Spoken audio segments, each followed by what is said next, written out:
ঘরে থাকা উপকরণ দিয়ে যদি আপনি বিকেলের নাস্তাটা করে ফেলতে পারেন, তাহলে কিন্তু আপনার সংসারের টাকাটা অনেকটা সাশ্রয় হবে।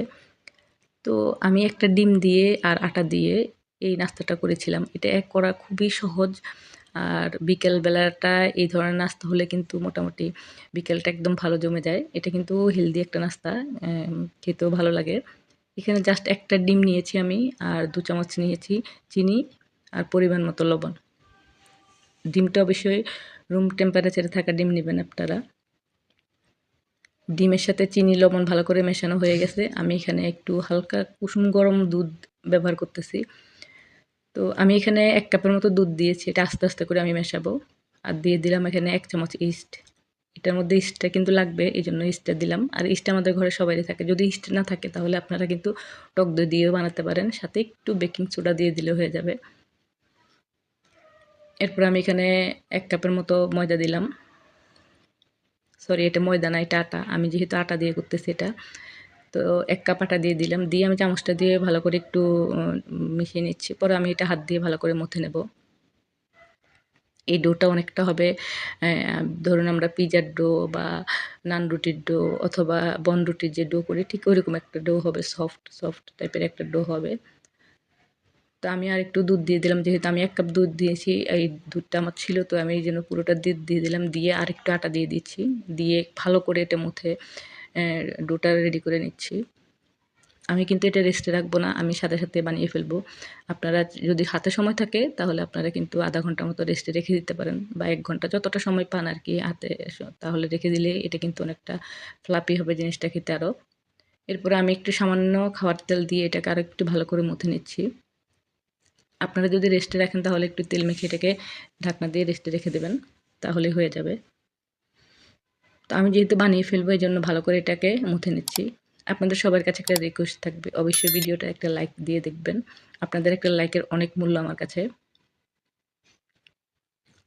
এরপরে আমি একটা রুটি বানিয়ে নিয়েছি। আসলে রুটিটা আপনাদেরকে দেখালাম না। রুটি আমরা সবাই বানাতে পারি।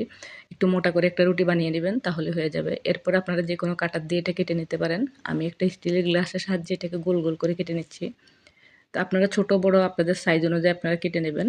আর আমি যেভাবে স্টিলের গ্লাস দিয়ে এভাবে করতেছি গোল, গোল করে, আপনারা যদি মাঝখানে ছোট্ট করে একটা ফুটো করে দেন তাহলে কিন্তু এটা অনেকটা ডোনাটের মতো হয়ে যাবে। আর এটার সাথে যদি আপনারা একটু চকলেট গুলি উপর দিয়ে দেন, বাচ্চারা কিন্তু এমনিতে খুব মজা করে জিনিসটা খাবে। এখন আপনারা এইভাবে কিন্তু বাচ্চাদেরকে খুব মজা করে খাওয়াতে পারেন। আপনারা এটা বনরুটির মতো হয়ে যাবে দেখতে। তখন কিন্তু আপনারা সস বা যেকোনো ধরনের একটা ঝাল কিছু দিয়ে ওদেরকে দিলে ওরা পছন্দ করে খাবে। তো আমি এটা বানিয়ে ৫ মিনিটের মতো রেস্টে রেখেছিলাম।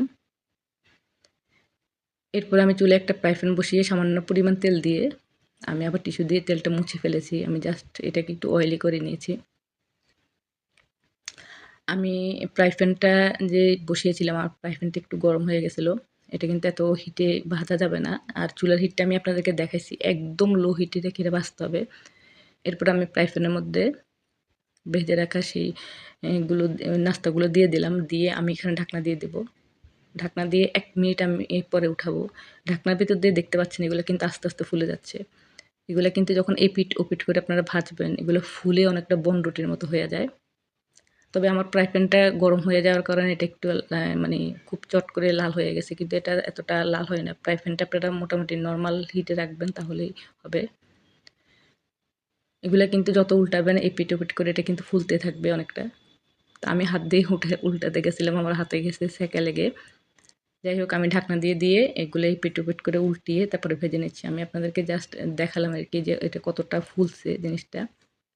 আপনারা যদি এটা রেস্টে রেখে দিয়ে তারপরে ভাজেন তাহলে কিন্তু আরও অনেক বেশি ফুলবে। আমি তো যেহেতু চটজলদি বানিয়ে ফেলছি যার জন্য আমারটা অতটা, তারপরেও অনেকটা ফুলছে। তো এভাবে আমি সবগুলা কিন্তু ভেজে তুলে নেব।